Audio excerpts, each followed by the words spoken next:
সে দায়িত্বপ্রাপ্ত অনেক অফিসার সেই মামলাগুলো নিচ্ছে না, যে মামলায় তাদের পুলিশের বিভিন্ন সদস্যের নাম রয়েছে।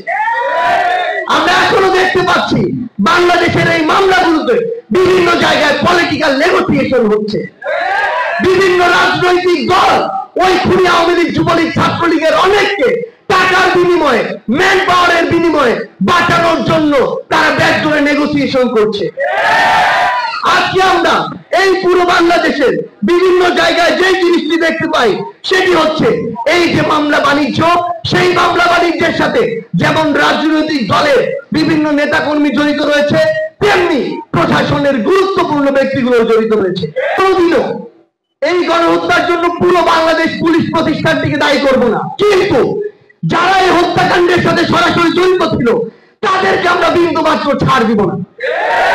পরিচয় তার যেই হোক, হোক পুলিশ, হোক আর্মি, হোক বিজেপি, হোক যুবলীগ, ছাত্রলীগ, আওয়ামী লীগ, পরিচয় যেই হোক, এই পরিচয়গুলো আমাদের কাছে দুঃখ নয়।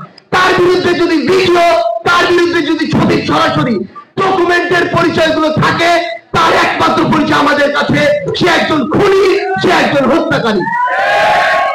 স্পষ্ট কথা, তাদের এই হত্যার, এই খুনের বিচার হতে হবে।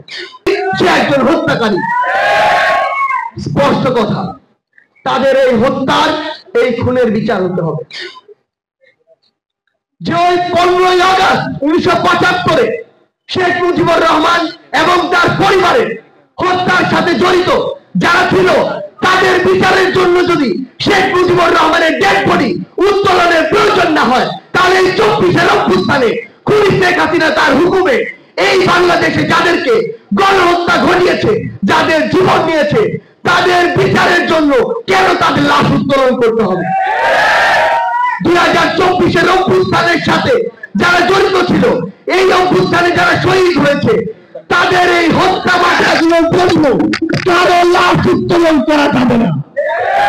আমরা স্বরাষ্ট্র মন্ত্রণালয়, আমাদের যে বিচারিক প্রক্রিয়ার যে মন্ত্রণালয় রয়েছে, সংশ্লিষ্ট সকল মন্ত্রণালয় একটি কথা বলে দিতে চাই, যে ভাই তার জীবন দিয়ে নতুন বাংলাদেশ এনে দিয়েছে, যে ভাইয়ের জীবনের বিনিময়ে আজকে চেয়ারগুলো আপনি বসে রয়েছেন, আমার ওই ক্ষত বিক্ষত বুক নিয়ে যে বাবা মা, ভাই বোন, যে সহধর্মী বেঁচে রয়েছে, তাদের চোখের সামনে, তাদের ক্ষত বিক্ষত ওই কলিজার সামনে আপনারা কোনোদিন 4 মাস পরে তাদের লাশ উত্তোলন করতে পারেন না।